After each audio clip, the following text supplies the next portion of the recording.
આવા વિરાટ વિચારો વામન કદના સુરેશભાઈના છે, જેમની હાઇટ માત્ર 1.5 ફૂટની જ છે. હવે આમ તો તેઓ લોકોને અને બાળકોને મનોરંજન પૂરું પાડવા માટે ગામે ગામે ફરે છે. રસ્તામાં જતા તેમને અને તેમની બનાવેલી ગાડીઓને જોઈને લોકો આશ્ચર્યચકિત થઈ જાય છે. નમસ્કાર દર્શક મિત્રો, ખબર છે .com પરથી હું દ્રષ્ટિએ આપ સૌનું સ્વાગત કરું છું. દર્શક મિત્રો, કહેવાય છે કે ભગવાને દરેકને પોતાની રીતે અલગ અલગ બક્ષિસ આપી છે, અને કેમ ન હોય. ઘણા એવા કિસ્સા આપણને જોવા મળશે કે જેમની પાસે કુદરતે એક વસ્તુ છીનવી હોય તો બીજી ઘણી આપી દીધી હોય. આજે આપણે આવો જ કિસ્સો જાણીશું. તો વાત કરીએ એક એવા વ્યક્તિની કે જે હાલમાં ચર્ચામાં છે. તો જેમની હાઇટ ન હોય તેમના માટે સર્વાઈવ કરવું અઘરું હોય છે. તો આવો જ એક વ્યક્તિ હાલમાં ચર્ચામાં છે. તેઓ કહે છે કે ભગવાને મને હાઇટ નથી આપી તો મને ગુસ્સો પણ આપે છે. જિંદગી ભગવાને તો આપી છે, પરંતુ જીવવી તો પડશે. હવે નાની હાઇટને કારણે મુશ્કેલી તો પડે છે, પરંતુ જીવનમાં મારો નિયમ છે કે ક્યાંય પાછું નહીં પડવાનું. પ્રયત્ન કરતા રહેવાથી સફળતા મળે જ છે. હવે આવા નેક વિચારો જે વ્યક્તિના છે તેના સંઘર્ષની આપણે વાત જાણીશું. આવા વિરાટ વિચારો વામન કદના સુરેશભાઈના છે, જેમની હાઇટ માત્ર 1.5 ફૂટની જ છે. હવે આમ તો તેઓ લોકોને અને બાળકોને મનોરંજન પૂરું પાડવા માટે ગામે ગામે ફરે છે. રસ્તામાં જતા તેમને અને તેમની બનાવેલી ગાડીઓને જોઈને લોકો આશ્ચર્યચકિત થઈ જાય છે. હવે આમ જોઈએ તો ગમે એટલું કદ મોટું હોય, વિચારો જો નીચા હોય તો કોઈ કામનું નથી. પરંતુ આ એક એવા વ્યક્તિ છે જેમનું કદ ભલે વામન હોય પરંતુ વિચારો વિરાટ છે. બે ગામના ગણીપુરના વતની સુરેશભાઈ ગઢવીની આપણે વાત કર્યા છે.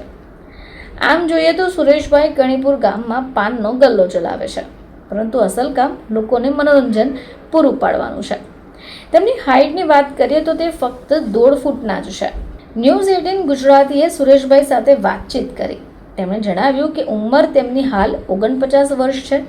ધોરણ 10 સુધી ભણ્યા છે અને કણી ગામમાં વર્ષોથી પાનનો ગલ્લો ચલાવે છે. તેમની ઊંચાઈ માત્ર 1.5 ફૂટ છે. હાથ અને પગ પણ બંને નાના જ છે.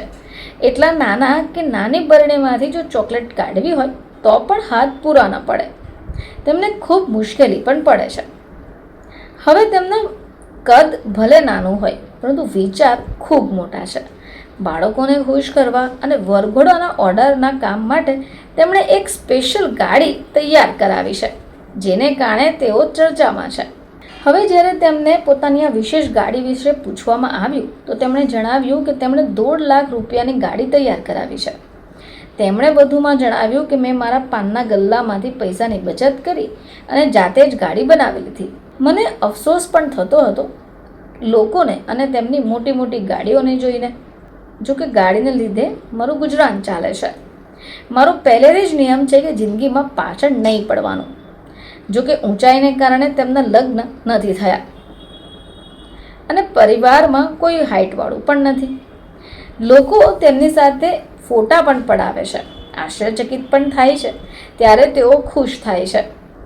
તો આ એવી વ્યક્તિ કે જેમની હાઇટ તો 1.5 ફૂટની છે, પરંતુ તેઓ હાલમાં ચર્ચામાં છે કારણ કે તેમણે પોતાને માટે એક સ્પેશિયલ કાર બનાવી દીધી છે. અને આ કાર રસ્તામાં નીકળે એટલે લોકો ફોટા પડાવવા માટે શરૂ થઈ જાય છે. ફરીથી તમારી સમક્ષ હાજર થઈશું. ત્યાં સુધી જોતા રહેજો ખબર છે .com.